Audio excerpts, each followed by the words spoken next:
কাৰণ যিহেতু B T চিত আমি হাৰি গ'লো, সেইকাৰণে এতিয়া জিকিম নে নিজিকিম ময়ো নাজানো।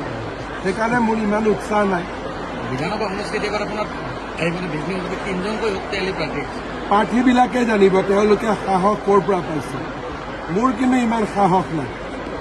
গতিকে প্ৰাৰ্থীবিলাককে সুধি ল'ব যে তেওঁলোকে যদি বি টি চিত জিকা হয় বিধানসভাত কেনেকৈ জিকিব।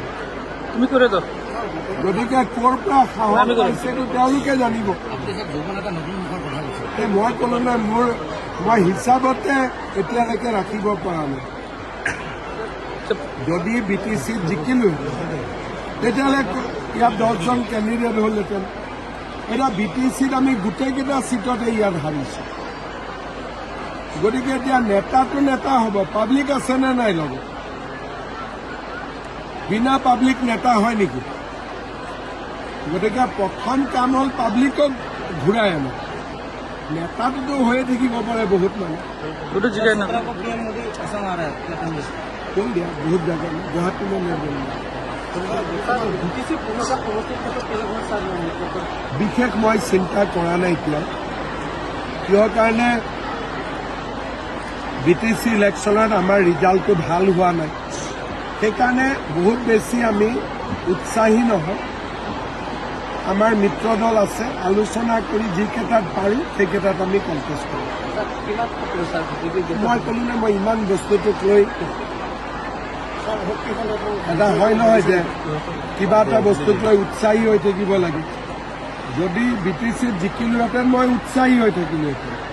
যিহেতু আমি হাৰিছোঁ, সেইকাৰণে এতিয়া মেইন কাম যে কেনেকৈ পাব্লিক আমাৰ লগত আহে, সেইকাৰণে মই ইমান উৎসাহী হৈ থকা নাই। ইতিমধ্যে বিভিন্ন কাৰ্যসূচী হাতত লৈছে আন্দোলন। সেইটোতো কৰিবই লাগিব আন্দোলন।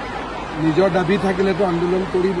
স্যাৰ এই জুবিনৰ মৃত্যুত ছিংগাপুৰ পুলিচে কিবা তেনেধৰণৰ কথা কৈছে? ছিংগাপুৰ পুলিচে এটা ৰিপৰ্ট দিছে, তেওঁলোকৰ আদালতত বিচাৰ হৈছে আৰু এইটো তেওঁলোকৰ প্ৰক্ৰিয়া।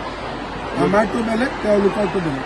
মদ্যপান কৰা বা তেনেধৰণৰ প্ৰস্তুতি আপোনালোকে যিখিনি পেপাৰত পঢ়িছে সেইখিনি ময়ো পঢ়িছোঁ। মোৰ মুখেদি আৰু এইটোৰ ওপৰত কমেণ্ট ওলাব নালাগে, কাৰণ বহুত অসমৰ মানুহে তাকে লৈ বেলেগ বেলেগ এটা বিশ্লেষণ কৰিব। এইবিলাক কথাত কোৰ্টৰ কথাত পলিটিচিয়ান নোসোমোৱা নহয়। কোৰ্টৰ কথাত আমি দূৰত থাকিব লাগে।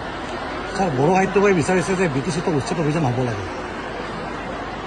বি টি চিৰ মাটিৰ পাৱাৰ বি টি চি উচ্ছেদ হোৱা নোহোৱা অসম চৰকাৰে সিদ্ধান্ত নলয়, এইটো বি টি চিয়ে লয়।